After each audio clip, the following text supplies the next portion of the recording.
कहानी की शुरुआत में हम एलिजाबेथ नाम की एक ऐसी महिला को देखते हैं जो कभी पूरी दुनिया की सबसे मशहूर स्टार हुआ करती थी। उसकी एक झलक पाने के लिए लोग घंटों इंतजार करते थे। उसके नाम के स्टार के साथ फोटो खिंचवाना लोगों के लिए किसी सपने से कम नहीं था। लेकिन समय के साथ सब कुछ बदलने लगा। धीरे धीरे लोग उसे भूल गए। उसका स्टार टूटने लगा। लोग उसके ऊपर पैर रखकर निकल जाते थे। सबसे दुख की बात, इतने साल बीत गए लेकिन किसी ने उस टूटे हुए स्टार को ठीक करने की भी जरूरत नहीं समझी। आज वही एलिजाबेथ 50 साल की हो चुकी है। उम्र उसके चेहरे पर साफ दिखाई देने लगी है। फिर भी वो किसी तरह अपना टीवी शो होस्ट कर रही थी। लेकिन उसे बिल्कुल भी अंदाजा नहीं था कि आज उसकी पूरी जिंदगी बदलने वाली है। शूटिंग खत्म होने के बाद वो वॉशरूम की तरफ जाती है, लेकिन लेडीज वॉशरूम बंद था, इसलिए मजबूरी में उसे जेंट्स वॉशरूम के अंदर जाना पड़ता है। तभी उस शो का डायरेक्टर भी वहाँ आ जाता है। डायरेक्टर फोन पर किसी से बात कर रहा था। वो कहता है, एलिजाबेथ अब पहले जैसी नहीं रही। लोग उसे देखना पसंद नहीं करते। शो की रेटिंग लगातार गिर रही है। अब उसकी जगह किसी जवान और खूबसूरत लड़की को लाना ही पड़ेगा। ये बातें सुनते ही एलिजाबेथ के पैरों तले जमीन खिसक जाती है। जिस खूबसूरती ने उसे पूरी दुनिया में नाम दिलाया था, आज वही खूबसूरती उसका सबसे बड़ा दुश्मन बन चुकी थी। वो धीरे धीरे शीशे के सामने जाती और खुद को गौर से देखने लगती है। उसके चेहरे की हर झुर्री उसे ये एहसास करा रही थी कि अब लोग उसे पहले जैसा प्यार नहीं करते। फिर भी वो हार मानने वालों में से नहीं थी। वो सीधे डायरेक्टर के पास पहुंचती है। उसे उम्मीद थी कि शायद इतने सालों की मेहनत देखकर वो अपना फैसला बदल देगा, लेकिन डायरेक्टर ने उसकी सारी उम्मीदें एक ही पल में तोड़ दी। वो कहता है, ये शो सिर्फ खूबसूरती पर चलता है और अब वो खूबसूरती तुम्हारे पास नहीं बची। बस यहीं से एलिजाबेथ अंदर ही अंदर पूरी तरह टूट जाती है। वो बिना कुछ बोले अपनी कार में बैठती है और घर की तरफ निकल जाती है। लेकिन पूरे रास्ते उसके दिमाग में डायरेक्टर की वही बातें घूम रही थी। उसका ध्यान सड़क से पूरी तरह हट चुका था और अगले ही पल उसकी कार का एक बहुत भयानक एक्सीडेंट हो जाता है। पर अजीब बात तो ये थी कि डॉक्टर उसे बताता है कि इतने भयंकर एक्सीडेंट के बाद भी एलिजाबेथ के शरीर पर कोई बड़ी चोट नहीं आई है। ये उसकी अच्छी किस्मत ही थी। खैर, एलिजाबेथ को हॉस्पिटल से छुट्टी तो मिल जाती है, लेकिन वो फूट फूट कर रो रही होती है, क्योंकि उसने रास्ते में आते हुए अपनी फोटो वाले पोस्टर को फाड़े जाते हुए देखा था। यहाँ एक नर्स उसकी पीठ की हड्डी को अच्छे से चेक करती है। इसके बाद वो उसे उसके कपड़े वापस दे देती है। एलिजाबेथ जब हॉस्पिटल से बाहर निकलती है, तब उसे पता चलता है कि उस नर्स ने उसके कोट की जेब में एक मैसेज डाला हुआ है। उस मैसेज में लिखा था, इसने मेरी पूरी जिंदगी बदल कर रख दी है। इसके साथ ही एक पेन ड्राइव भी थी जिस पर लिखा था एड सब्सटेंस। घर पहुंचने के बाद वो उस ड्राइव को ओपन करती है जिसमें एड सब्सटेंस नाम के एक लिक्विड के बारे में बताया जा रहा था। ये सब्सटेंस बहुत ही तगड़ा असर करने वाला था और ये लिक्विड किसी भी बूढ़े इंसान को वापस से उसका एक नया और जवान रूप दे सकता था। एलिजाबेथ को शुरू में ये सब एकदम बकवास और झूठ लगता है और वो उस ड्राइव को उठाकर सीधा कूड़ेदान में फेंक देती है। लेकिन रात के समय उसके घर में रखे हुए सारे अवार्ड और उसकी जवानी की खूबसूरत तस्वीरें उसे बहुत परेशान करने लगती हैं। तब वो झल्लाकर गुस्से में उस ड्राइव को कूड़ेदान से वापस निकालती है और उसमें दिए गए नंबर पर कॉल घुमा देती है। वो कहती है, मैं वो सब्सटेंस ऑन ऑर्डर करना चाहती हूँ। फोन के दूसरी तरफ जो बंदा उसे बात कर रहा था, वो ज्यादा कुछ फालतू बात नहीं करता, बस उसका एड्रेस पूछता है। इसके बाद वो उसे एक जगह का पता देकर फोन काट देता है। अगले दिन सुबह वो जब न्यूज़पेपर पढ़ रही थी, तभी उसे वहाँ एक विज्ञापन दिखाई देता है। ये विज्ञापन उसी की कंपनी ने दिया था जिसमें उन्होंने एलिजाबेथ की जगह किसी नई मॉडल के इंटरव्यू के लिए इश्तिहार छापा था। ये सब देखकर एलिजाबेथ एकदम टूट सी जाती है और बहुत उदास हो जाती है। उसी न्यूज़पेपर के साथ उसके पास एक काले रंग का लिफाफा भी आता है। एलिजाबेथ जैसे ही उस लिफाफे को खोलती है तो उसके अंदर एक नंबर लिखा होता है। इसके बाद एलिजाबेथ उस आदमी के फोन पर बताए गए पते पर पहुंच जाती है, जो कि असल में एक खुफिया लॉकर था। जो कार्ड एलिजाबेथ को उस लिफाफे में मिला था, उसकी मदद से वो उस जगह का दरवाजा खोलकर अंदर घुसती है। अंदर जाकर वो अपना लॉकर खोलती है जिसके अंदर एक डिब्बा रखा हुआ था। उस डिब्बे को लेकर एलिजाबेथ अपने घर वापस आ जाती है। घर आकर वो जल्दी से उस डिब्बे को खोलती है जिसमें बहुत सारा सामान भरा हुआ था। जैसे उसमें एक सीरम और एक इंजेक्शन था जिसे बस जिंदगी में एक ही बार इस्तेमाल करना था। साथ में एक एक्टिवेटर स्टेबलाइजर भी था जिससे उसे अपनी उस नई जवान बॉडी को रोज सही रखना था। और ये सारी बातें वो उस ड्राइव वाले वीडियो से पहले ही अच्छे से सीख चुकी थी। अब हर हफ्ते बॉडी को बदलने के लिए वहाँ एक खास तरह का पाइप भी दिया गया था जिससे बॉडी को स्विच किया जा सके। और लास्ट में नई और पुरानी दोनों बॉडी के लिए एक स्पेशल तरह का खाना भी दिया गया था। इसके बाद एलिजाबेथ वॉशरूम में जाती है जहाँ वो काफी देर तक शीशे में अपने शरीर को ही घूरती रहती है। वो ये तय ही नहीं कर पा रही थी कि उसे ये खतरनाक काम करना चाहिए या नहीं। बहुत देर तक तक सोचने के बाद आखिरकार वो उस हरे रंग के लिक्विड को अपने अंदर इंजेक्ट कर ही लेती है। इंजेक्शन लगाने के थोड़ी देर बाद तक तो उसे बिल्कुल कुछ महसूस नहीं होता, लेकिन इसके तुरंत बाद उसका ऐसा भयानक दर्द शुरू होता है जिसे बर्दाश्त करना मुश्किल था। वो दर्द के मारे बुरी तरह तड़पने लगती है। तभी हम देखते हैं कि उसकी आंखों की पुतलियां डबल होने लगती हैं। इसके बाद उसकी कमर से लेकर पूरी पीठ बीच से फट जाती है और उस फटे हुए शरीर के अंदर से एकदम नई और जवान लड़की बाहर निकलती है। ये एलिजाबेथ का नया रूप था, मतलब उसकी एकदम नई बॉडी। एलिजाबेथ को जब अपने इस नए शरीर को देखकर अपनी आंखों पर यकीन ही नहीं होता कि इस जादुई लिक्विड ने सच में काम कर दिया है। वो अब इतनी ज्यादा खूबसूरत और जवान हो चुकी थी जितना उसने कभी सपने में भी नहीं सोचा था। बहुत देर तक शीशे में अपनी इस नई खूबसूरती को निहारने के बाद एलिजाबेथ अपनी उस पुरानी वाली बॉडी की फटी हुई पीठ को सुई धागे से सिलने लगती है। इसके बाद वो अपनी पुरानी बॉडी को जिंदा रखने के लिए कंपनी की तरफ से दिया गया वो खास खाना अपनी पुरानी बॉडी में डालती है। रात के समय वो अपनी इस नई जवानी और खूबसूरती के फुल मजे लेती है, लेकिन सुबह जब उसकी आंख खुलती है तो वो देखती है कि उसकी नाक से खून बह रहा है। तभी उसे अचानक याद आता है कि उसे तो शरीर को सही रखने के लिए एक एक्टिवेटर स्टेबलाइजर भी दिया गया है और उसे ये भी बताया गया था कि रोज अपनी इस नई बॉडी को सही सलामत रखने के लिए पुरानी बॉडी की रीढ़ की हड्डी से सीरम निकालकर अपने इस नए शरीर में डालना पड़ेगा। इसलिए वो फटाफट अपनी पुरानी बॉडी के पास जाती है और उसमें से सीरम निकालने लगती है। इसके बाद वो एक दिन के खुराक के हिसाब से उस सीरम को अपने शरीर में लगा लेती है, जिससे वो वापस एकदम नॉर्मल हो जाती है। अब वो फुल कॉन्फिडेंस के साथ मस्त कपड़े पहनकर बाहर निकलती है और सीधे उसी शो के ऑडिशन के लिए चली जाती है जहाँ से उसे धक्के मारकर निकाल दिया गया था। वहाँ पहुँचते ही एलिजाबेथ की गजब की खूबसूरती देखकर सबके तो जैसे होश ही उड़ जाते हैं। डायरेक्टर उसे देखते ही तुरंत सेलेक्ट कर लेता है। एलिजाबेथ यहाँ अपना नाम सू बताती है। इंटरव्यू में पास होने के बाद उसे अचानक याद आता है कि अरे उसे तो हर हफ्ते अपनी बॉडी चेंज करनी पड़ेगी। इसलिए वो दिमाग लगाकर डायरेक्टर से एक बहाना बनाती है कि उसकी माँ की तबीयत बहुत खराब रहती है, इसलिए उसे महीने में 2 बार अपने गांव जाना ही पड़ता है। मतलब वो महीने में 2 हफ्ते काम पर नहीं आ पाएगी। डायरेक्टर बिना कुछ ज्यादा सोचे उसकी ये शर्त झट से मान लेता है, तो फाइनली उसे ये जॉब वापस मिल ही जाती है। इसके बाद से तो वो शो की शूटिंग में पूरे मजे लेने लगती है। उसकी एक से बढ़कर एक स्टाइलिश फोटो खींची जाने लगती है और देखते ही देखते उसके बड़े बड़े पोस्टर और विज्ञापन पूरे शहर में छा जाते हैं। इसी तरह मजे में एलिजाबेथ को इस नई बॉडी में रहते रहते पूरे 6 दिन बीत जाते हैं और आज 7वां दिन था, मतलब बॉडी चेंज करने का दिन। यानी आज से पूरे 1 हफ्ते के लिए उसे वापस अपनी उसी बूढ़ी और पुरानी बॉडी में रहना पड़ेगा। बॉडी शिफ्ट करने के बाद एलिजाबेथ नई वाली बॉडी में पाइप से उसका फूड यानी खाना अटैच कर देती है। इसके बाद वो अपने ऑफिस चली जाती है जहाँ डायरेक्टर उसकी मेहनत के बदले उसे एक गिफ्ट पकड़ाता है और साथ ही उसकी बहुत बेइज्जती करके उसे शो से धक्के मारकर निकाल देता है। ये सब होने के कारण घर आकर एलिजाबेथ को बहुत ही ज्यादा बुरा लगता है। खैर, इसके अगले दिन एलिजाबेथ को न्यूज़पेपर के साथ एक लिफाफा मिलता है। ये उसी कंपनी से आया था जहाँ से उसने वो सब्सटेंस मंगवाया था। उस लिफाफे के अंदर एक मैसेज था जिसमें लिखा था कि उसका नया फूड आ चुका है। एलिजाबेथ फिर उस बताई गई जगह पर जाकर अपना वो फूड ले आती है। अब पूरे 7 दिन खत्म हो जाते हैं और एलिजाबेथ वापस से सू में बदल जाती है। मतलब वो अपनी नई वाली बॉडी को एक्टिव कर लेती है। अब सू उस पुरानी बॉडी को ऐसे ही खुले में नहीं छोड़ सकती थी। वो किसी भी वक्त रंगे हाथों पकड़ी जा सकती थी। इसलिए वो ये जुगाड़ लगाती है कि वो अपने ही घर के अंदर की एक दीवार को तोड़कर वहाँ एलिजाबेथ की पुरानी बॉडी को छिपा कर रखेगी। तो बस अपने प्लान के हिसाब से सू काम पर लग जाती है, लेकिन ये दीवार तोड़ने के चक्कर में बहुत ज्यादा शोर शराबा हो रहा था और थोड़ी ही देर में एक पड़ोसी उसकी शिकायत करने के लिए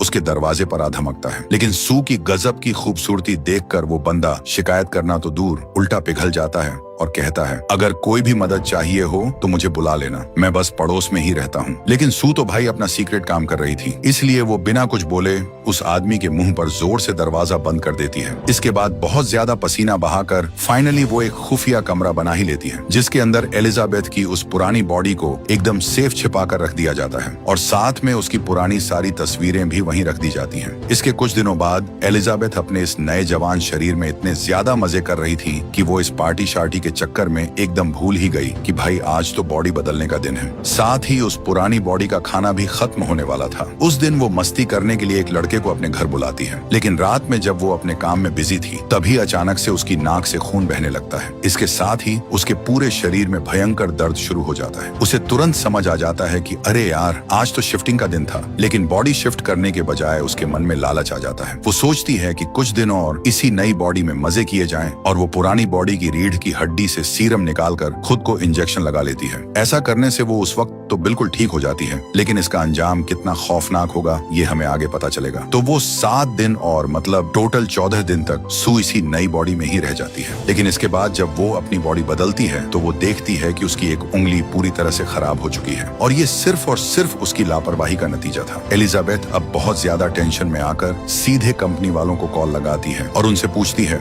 मुझसे एक गलती हो गई है, मैंने एक साइकिल मिस कर दी है, मैंने टाइम पर अपनी बॉडी शिफ्ट नहीं की, जिसकी वजह से मेरी एक उंगली एकदम खराब हो गई है। क्या इसे ठीक करने का कोई जुगाड़ या सॉल्यूशन है? तब कंपनी वाले साफ साफ जवाब देते हैं, इसका कोई इलाज नहीं है, जो हो गया सो हो गया, उसे अब किसी भी हाल में ठीक नहीं किया जा सकता। और ये बात सुनकर उसकी तो हवा ही टाइट हो जाती है। कंपनी उसे समझाती है, तुम कोई 2 अलग अलग इंसान नहीं हो, तुम एक ही हो, तुम्हारी एक बॉडी से ही तुम्हारा ये दूसरा शरीर बाहर निकला है, इसलिए तुम्हें बहुत संभल कर रहना होगा। खैर, एलिजाबेथ अपना नया फूड का सामान लेकर एक रेस्टोरेंट में पहुंचती है। वहां उसे एक बूढ़ा आदमी दिखाई देता है जो उससे बड़ी अजीब और गरीब बातें कर रहा था। एलिजाबेथ को अचानक याद आता है कि इस बूढ़े आदमी के हाथ पर बिल्कुल वैसा ही मेडिकल वाला निशान बना हुआ है जैसा उसने उस नर्स के हाथ में देखा था। मतलब साफ था कि ये उसी नर्स की पुरानी वाली बॉडी है। वो बूढ़ा उससे पूछता है, क्या तुम्हारी नई बॉडी ने तुम्हें खाना शुरू कर दिया है? ये डरावनी बात सुनकर एलिजाबेथ की तो फट जाती है और वो डर कर वहाँ से तुरंत निकल लेती है। वो घर वापस आकर ये तय करती है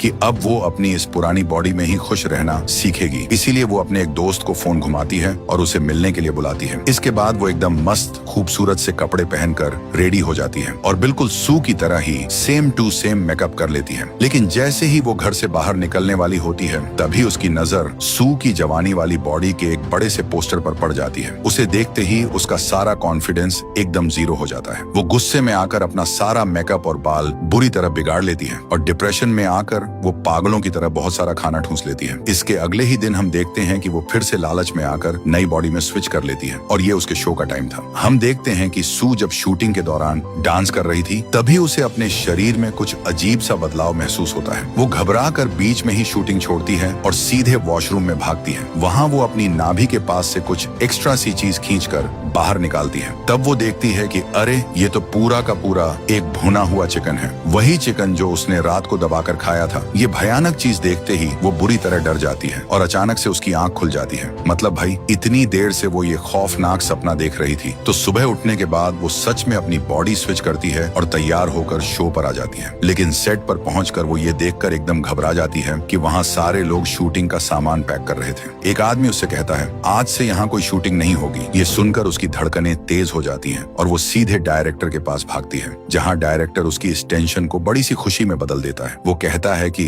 अरे पगली, ये अब कोई नॉर्मल शो नहीं रहा है, अब ये दुनिया का एक बहुत ही फेमस शो बन चुका है। और साथ ही वो सू को न्यू ईयर का स्पेशल शो होस्ट करने का ऑफर भी देता है। ये सुनकर तो उसकी खुशी का कोई ठिकाना ही नहीं रहता और वो बिना आगे पीछे का कुछ भी सोचे डायरेक्टर को झट से हाँ बोल देती है। हालांकि उसे ये बात बिल्कुल भी याद नहीं थी कि न्यू ईयर ठीक उसी दिन पड़ रहा है जिस दिन उसे अपनी बॉडी वापस से शिफ्ट करनी है। इसी बीच उसके मन में फिर से बहुत गंदा लालच आ जाता है। वो अब किसी भी कीमत पर अपनी नई बॉडी छोड़कर उस पुरानी और बूढ़ी बॉडी में वापस नहीं जाना चाहती थी। इसीलिए वो जानबूझकर कई दिनों तक उसी नई बॉडी में ही रहना शुरू कर देती है और साथ ही इस नई बॉडी को फ्रेश और एक्टिव रखने के लिए वो रोज चुपके से पुरानी बॉडी में से सीरम निकाल कर अपने इस नए शरीर में डाल लेती है, जिसका सीधा और बहुत बुरा असर उसकी उस पुरानी बॉडी पर पड़ रहा था। अब काफी दिनों तक मजे मारने के बाद सू जब अपनी बॉडी शिफ्ट करती है तो वो देखकर दंग रह जाती है कि एलिजाबेथ अब पूरी तरह से एक खूसट बुढ़िया बन चुकी है, क्योंकि उसकी बॉडी से हद से ज्यादा सीरम निकाल लिया गया था। खैर, वो अपनी पुरानी बॉडी को एक्टिव तो कर लेती है, पर एलिजाबेथ अब शीशे में अपनी ये जर्जर हालत देखकर खुद से ही नफरत करने लगती है। वो इतने भयंकर गुस्से में आ जाती है कि घर में रखी हुई सू की सारी फोटो को फाड़ फाड़ कर फेंक देती है। इसके साथ ही वो अपने कमरे की खिड़की पर एक बहुत बड़ा पर्दा खींच देती है, क्योंकि उस खिड़की से सामने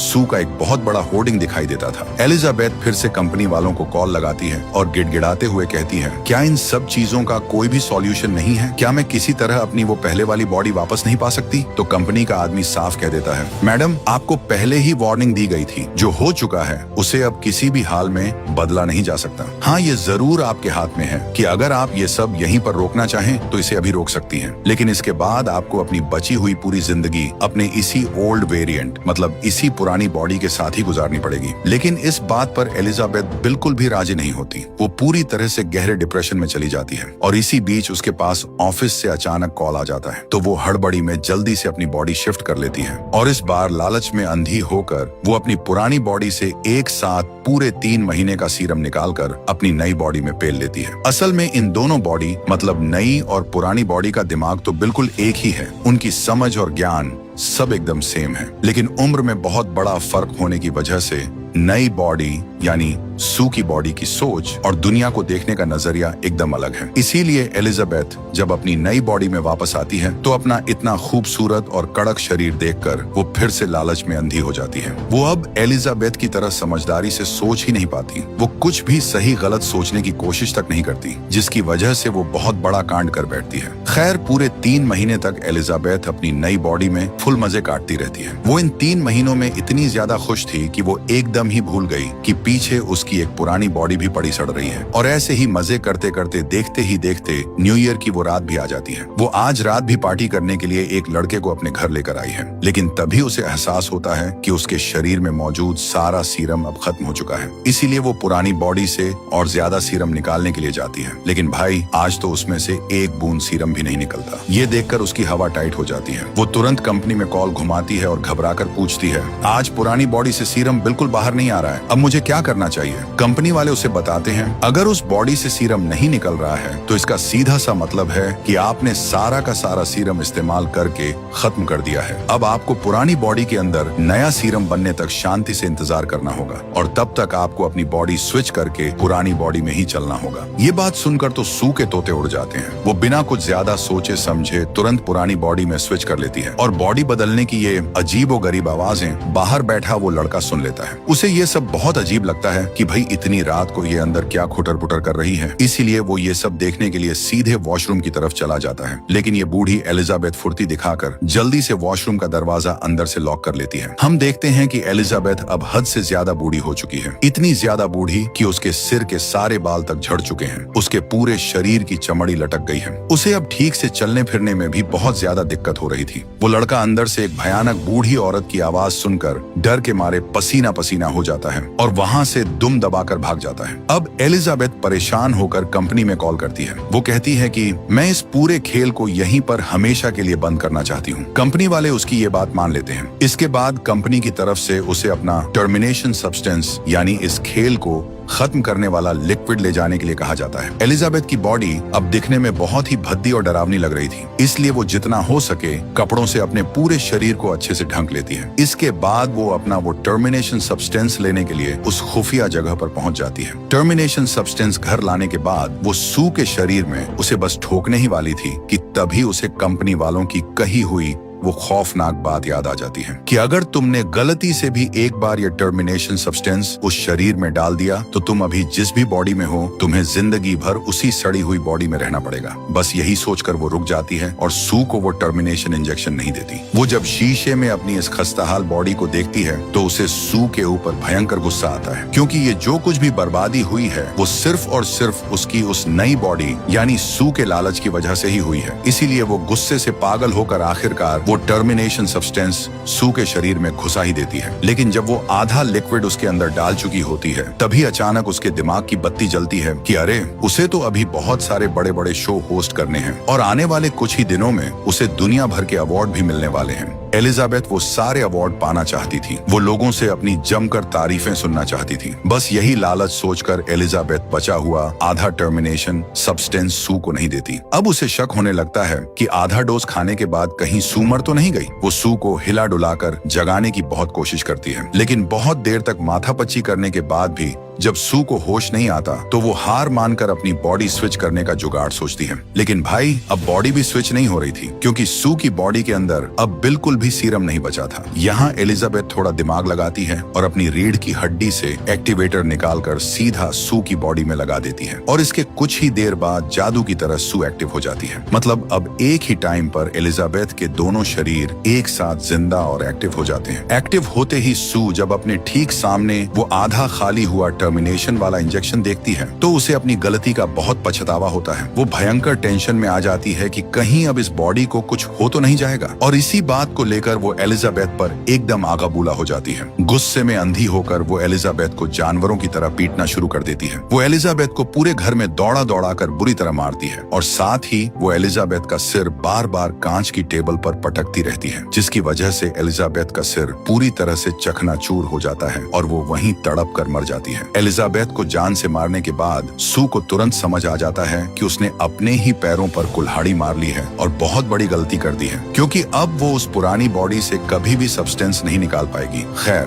वो वहाँ बिखरा हुआ सारा खून खराबा साफ करती है और तैयार होकर अपने शो के लिए निकल पड़ती है। वहाँ सेट पर पहुँचते ही सारे लोग उसका बहुत ही VIP तरीके से स्वागत करते हैं। उसे ये सब देखकर बहुत मजा आ रहा था, लेकिन तभी अचानक से उसका शरीर एकदम अजीब सा बर्ताव करने लगता है और वो घबराकर तुरंत वॉशरूम में भाग जाती है। वो शीशे के सामने जैसे ही अपना मुंह खोलती है तो देखती है कि उसका एक दांत टूटकर गिर गया है। वो जब चेक करने के लिए अपने दूसरे दांत को छूती है तो भाई वो भी टूटकर सीधा नीचे गिर जाता है। अब उसे अच्छे से समझ आ चुका था कि एलिजाबेथ को जान से मारने की वजह से ही उसकी ये नई बॉडी अंदर से खोखली और कमजोर हो रही है। उसका शरीर का एक एक अंग और चमड़ी सूख कर एकदम रद्दी कागज की तरह होती जा रही थी। अब अगर उसे जिंदा बचना है तो उसे किसी भी जुगाड़ से वो एक्टिवेशन सीरम लगाना ही पड़ेगा। इसलिए वो पागलों की तरह अपने घर की तरफ भागने लगती है। भागते समय उसे अचानक याद आता है कि कंपनी की तरफ से उसे जो सबसे पहला सीरम का पैकेट दिया गया था उसमें अभी भी थोड़ा सा सीरम बचा हुआ है, लेकिन उस सीरम की बोतल पर साफ साफ लिखा था कि इसे जिंदगी में सिर्फ एक ही बार इस्तेमाल किया जा सकता है। लेकिन वो अपनी जान बचाने के लिए किसी भी चीज की परवाह किए बिना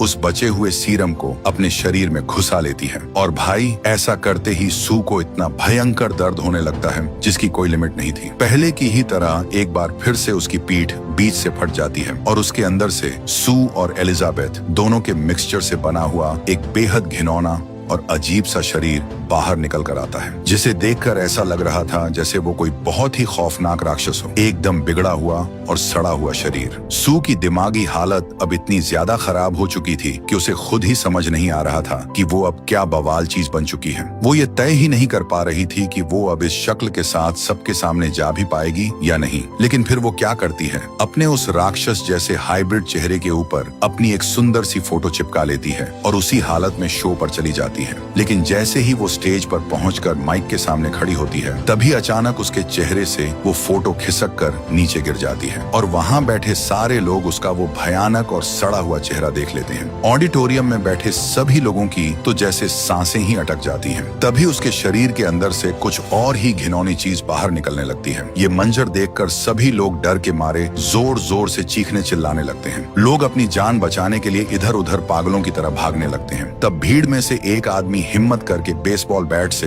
एलिजाबेथ के चेहरे पर जोरदार वार कर देता है, जिसकी वजह से उसका चेहरा बुरी तरह फटकर इधर उधर जमीन पर गिर जाता है। सभी लोग मौत के डर से इधर उधर भागने दौड़ने लगते हैं और देखते ही देखते एलिजाबेथ की पूरी बॉडी फटकर 2 टुकड़ों में बंट जाती है और फिर वहां से बड़ी अजीब तरह से एलिजाबेथ की बची खुची बॉडी किसी रेंगने वाले कीड़े की तरह खिसकते हुए बाहर निकल आती है और वो रेंगते रेंगते ठीक उसी जगह पर जाकर पहुंचती है जहां कभी एलिजाबेथ का वो स्टार लगा हुआ था। उसकी पूरी बॉडी अब एकदम खत्म हो चुकी थी और अब सिर्फ उसका वो अजीब सा चेहरा उस स्टार के ठीक ऊपर जाकर बैठ जाता है। और दोस्तों, इसी खौफनाक सीन के साथ ये मूवी यहीं पर खत्म हो जाती है। अगर आप लोगों को ये वीडियो अच्छी लगी हो तो यार एक लाइक जरूर कर देना।